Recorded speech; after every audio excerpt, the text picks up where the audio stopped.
esteja convosco. Proclamação do Evangelho de Jesus Cristo segundo João. Naquele tempo, ao passar, Jesus viu um homem cego de nascença. Os discípulos perguntaram a Jesus: Mestre, quem pecou para que nascesse cego? Ele ou seus pais? Jesus respondeu: Nem ele nem seus pais pecaram, mas isso serve para que as obras de Deus se manifestem nele. É necessário que nós realizemos as obras daquele que me enviou enquanto é dia. Vem a noite em que ninguém pode trabalhar. Enquanto estou no mundo, eu sou a luz do mundo. Dito isto, Jesus cuspiu no chão, fez lama com a saliva e colocou-a sobre os olhos do cego. E disse-lhe: Vai lavar-te na piscina de Siloé, que quer dizer enviado. O cego foi, lavou-se e voltou enxergando. Os vizinhos e os que costumavam ver o cego, pois ele era mendigo, diziam: Não é aquele que ficava pedindo esmola? Uns diziam: Sim, é ele. Outros afirmavam: Não é ele, mas alguém parecido com ele. Ele, porém, dizia: Sou eu mesmo. Então lhe perguntaram: Como é que se abriram os teus olhos?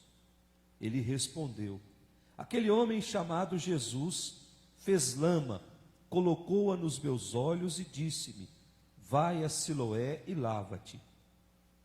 Então fui, lavei-me e comecei a ver. Perguntaram-lhe: Onde está ele? Respondeu: Não sei.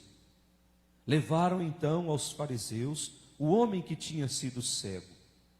Ora, era sábado, o dia em que Jesus tinha feito a lama e aberto os olhos do cego. Novamente então lhe perguntaram aos fariseus como tinha recuperado a vista. Respondeu-lhes: Colocou lama sobre os meus olhos, fui lavar-me e agora vejo.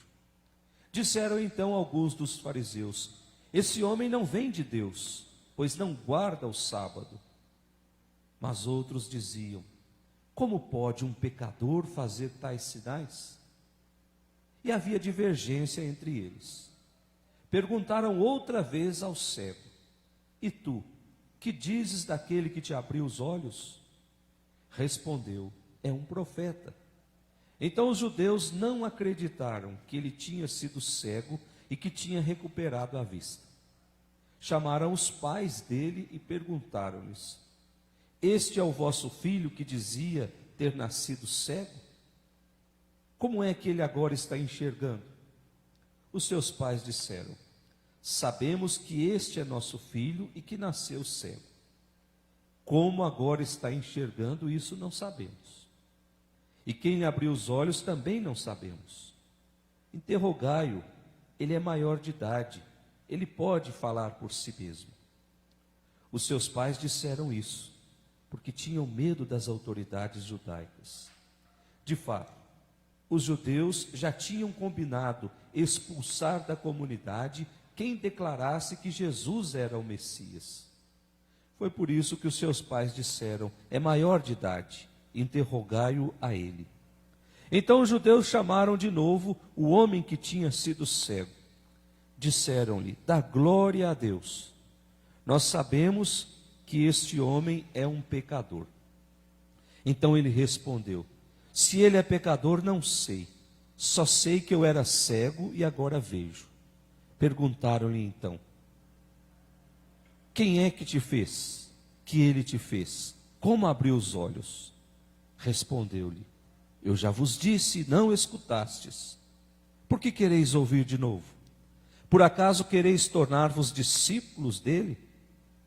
Então insultaram-no, dizendo: Tu sim é discípulo dele. Nós somos discípulos de Moisés. Nós sabemos que Deus falou a Moisés, mas esse não sabemos de onde é. Respondeu-lhe o homem: Espantoso, vós não sabeis de onde ele é? No entanto, ele abriu-me os olhos. Sabemos que Deus não escuta os pecadores, mas escuta aquele que é piedoso e que faz sua vontade. Jamais se ouviu dizer que alguém tem aberto os olhos a um cego de nascença. Se este homem não viesse de Deus, não poderia fazer nada. Os fariseus disseram-lhe: tu nasceste todo em pecado e está nos ensinando? E expulsaram-no da comunidade. Jesus soube que tinham expulsado, encontrou e perguntou-lhe: acreditas no Filho do Homem? Respondeu ele: quem é, Senhor, para que eu creia nele? Jesus disse: tu estás vendo, é aquele que está falando contigo. Exclamou-lhe: eu creio, Senhor, e prostrou-se diante de Jesus. Então Jesus disse: eu vim a este mundo para exercer um julgamento, a fim de que os que não veem, vejam, os que veem se tornem cegos. Alguns fariseus que estavam com ele ouviram isso e lhe disseram: porventura também nós somos cegos? Respondeu-lhe Jesus: se fosseis cegos, não teríeis culpa, mas como dizeis, nós vemos, o vosso pecado permanece. Palavra da salvação.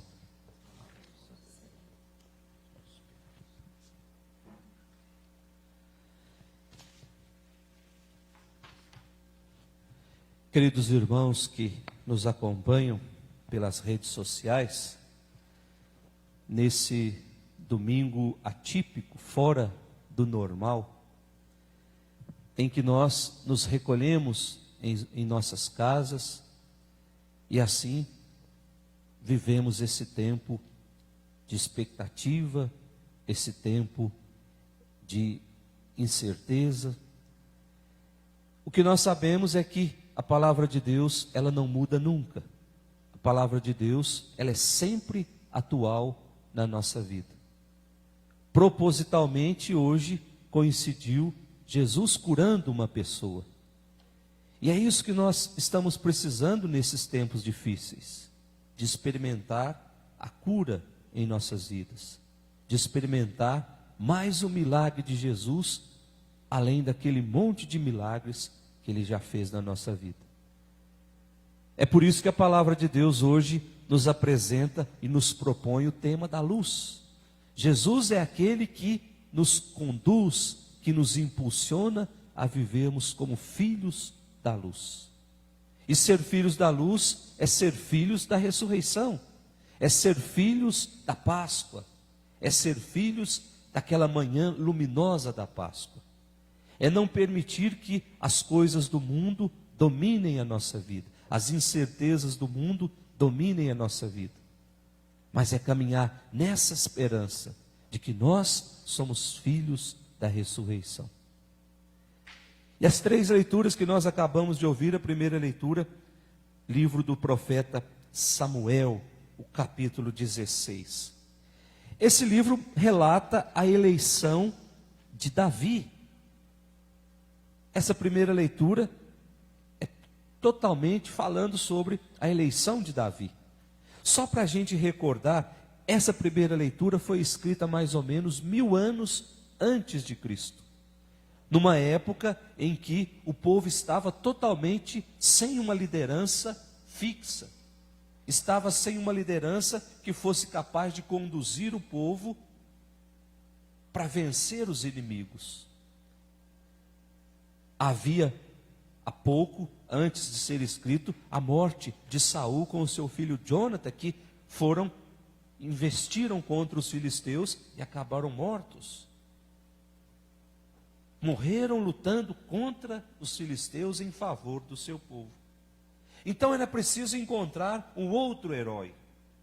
Era preciso encontrar uma outra pessoa que fosse consenso entre todas as tribos, que fosse capaz de juntar todas as tribos, que fosse capaz de conduzir as tribos rumo à vitória sobre os inimigos. E essa pessoa, esse escolhido, é Davi. E esse relato deixa muito claro, meus irmãos, que Deus não escolhe segundo os critérios humanos. Até mesmo aquelas pessoas que Deus escolhe, os enviados de Deus, correm o risco de errar. Não foi isso que aconteceu com Samuel? Quando ele chegou lá naquela casa, ele percebeu e viu logo a figura de Eliabe, que era um jovem alto, forte. E ele disse: certamente deve ser esse que Deus pediu para que eu ungisse. A escolha de Davi, ela é vontade livre de Deus. Ele não leva em conta os nossos méritos, as nossas capacidades, as nossas qualidades. Ou não leva em conta aquilo que nós usamos para impressionar os homens. Muito pelo contrário, Deus escolhe e chama com frequência as pessoas que são frágeis, as pessoas que são pequenas, aqueles que o mundo já está marginalizando, aqueles que a gente olha e ali não consegue enxergar nenhuma qualidade. É exatamente esses que Deus escolhe. E foi assim ao longo de toda a história da salvação. Foi assim quando ele vai atrás da Virgem Maria e escolhe aquela menina frágil de 17 anos.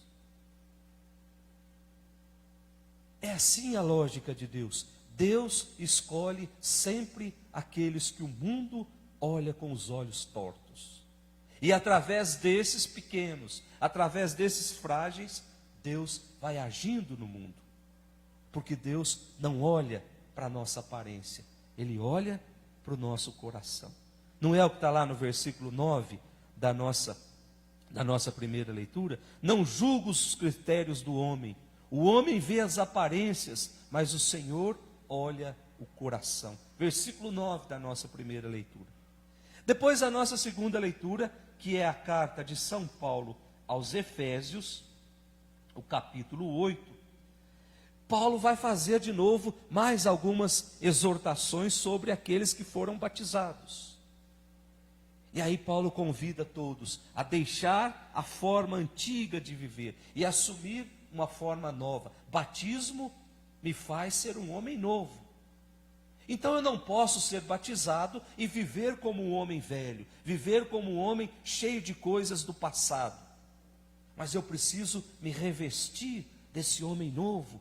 E aí Paulo vem dizer, é revestir-se da luz, é revestir-se de Cristo, é passar da situação de escuridão para a claridade, para a luz.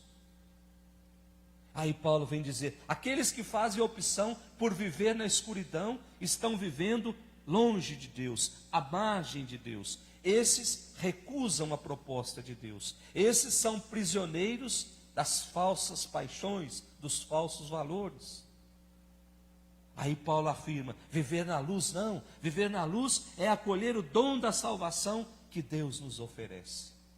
Portanto, cristãos verdadeiros são todos aqueles que vivem na luz, aqueles que têm a sua vida marcada pela bondade, aqueles que têm as suas vidas marcadas pela caridade, pela justiça, pela mansidão, pela verdade.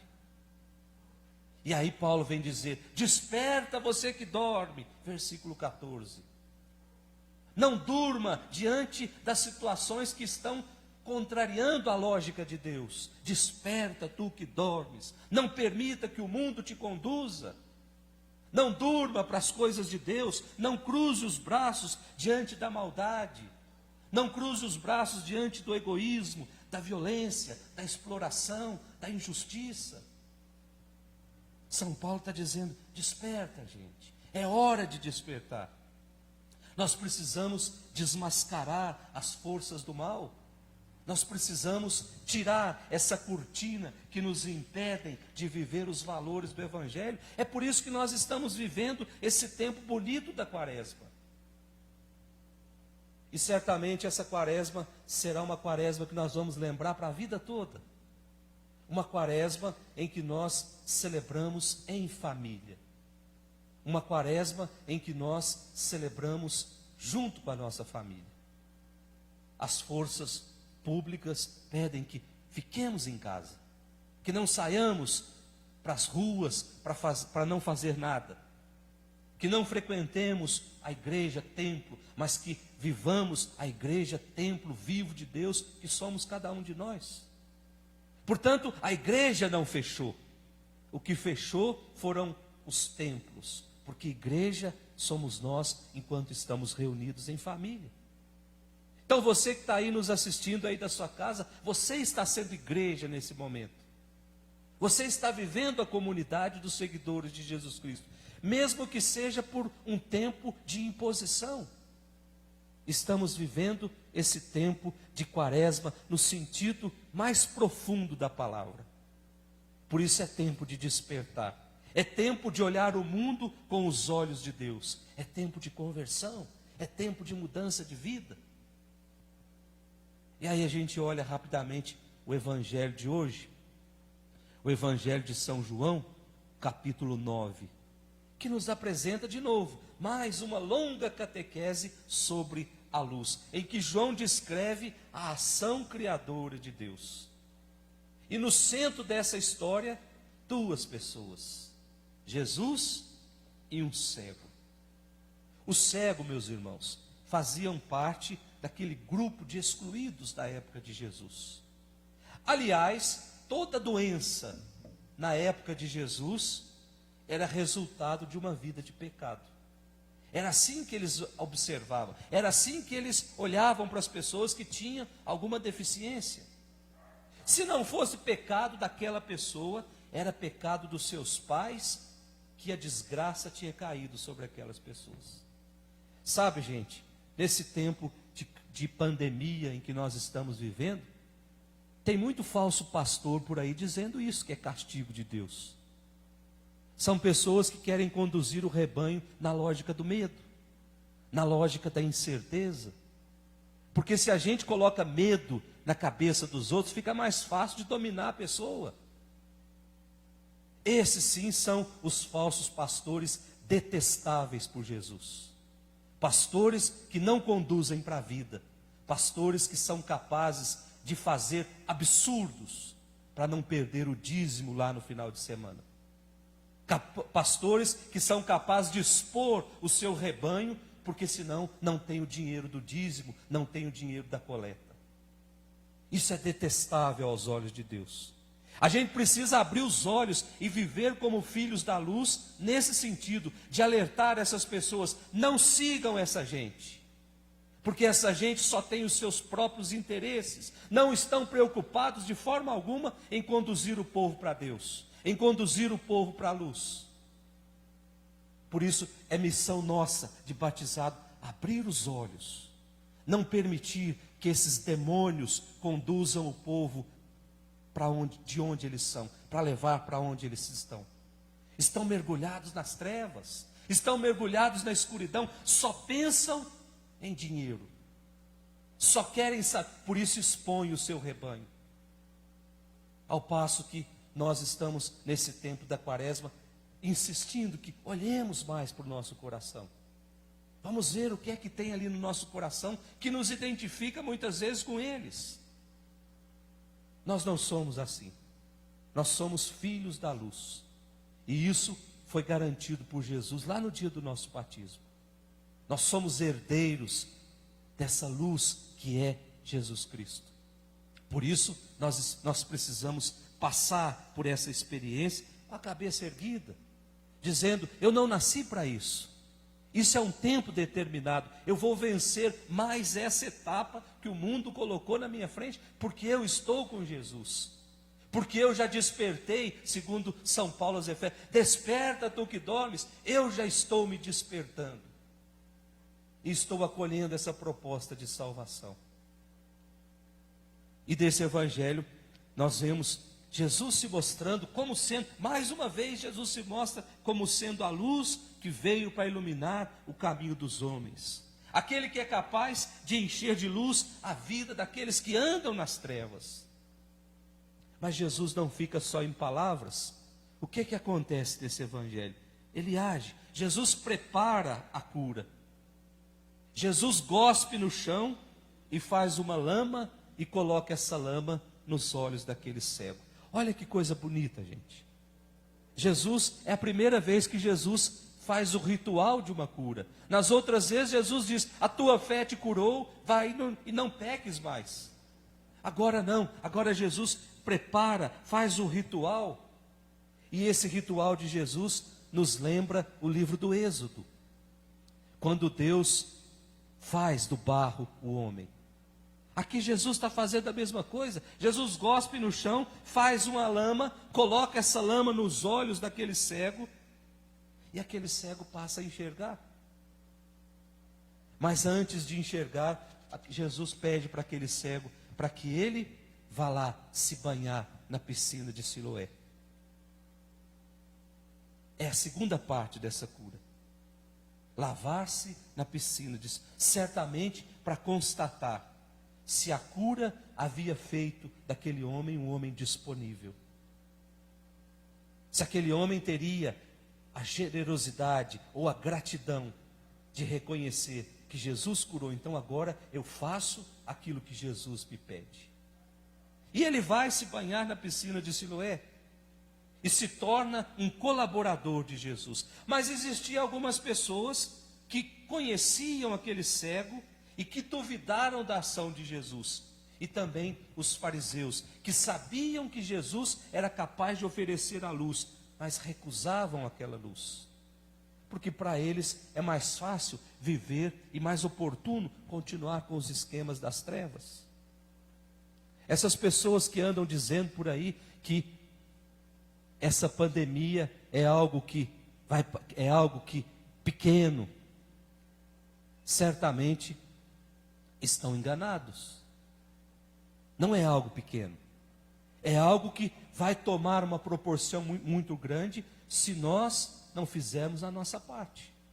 Se nós continuarmos vivendo com os nossos esquemas de egoísmo. É algo que se torna grande quando nós desobedecemos às autoridades públicas. São Paulo aos Romanos vem dizer: nós estamos nesse mundo, portanto estamos sujeitos às ordens e às normas desse mundo. Nós somos do céu, mas nós estamos vivendo nesse mundo. Então, as normas e as leis desse mundo precisam prevalecer sobre os filhos da luz. E nesse processo de cura desse cego, também existe o processo de libertação das trevas. Se criou ali um homem novo, que foi amadurecendo a cada dia, até o dia em que ele fez a sua opção por Jesus. E aí ele faz aquela profissão de fé, lá no finzinho do Evangelho: eu creio, Senhor. E prostra-se diante de Jesus. Foi o reconhecimento de que Jesus é o Senhor que conduz a nossa história. Que Jesus nos apresenta uma proposta de vida que nos faz livres, que nos faz filhos da luz. Vamos pedir para Deus essa graça, nessa Eucaristia que nós estamos celebrando hoje, de portas fechadas, mas coração aberto. Aberto graças à tecnologia que nos faz entrarmos dentro da sua casa e assim partilharmos da palavra de Deus e partilharmos da Eucaristia. Certamente você que está nos assistindo não poderá comungar presencialmente, mas pode fazer a sua comunhão espiritual. Daqui a pouco Jesus vai estar aqui, presente neste altar, na Eucaristia. É a hora de dizer: ó Senhor, eu estou impossibilitado de te receber, mas eu te recebo na tua palavra. Eu te recebo na minha família, na união com a minha família. E assim nós vamos superando esse tempo de crise. Que o Espírito Santo, essa luz que vem do alto, nos explique todas essas palavras. Em nome do Pai, do Filho e do Espírito Santo. Amém.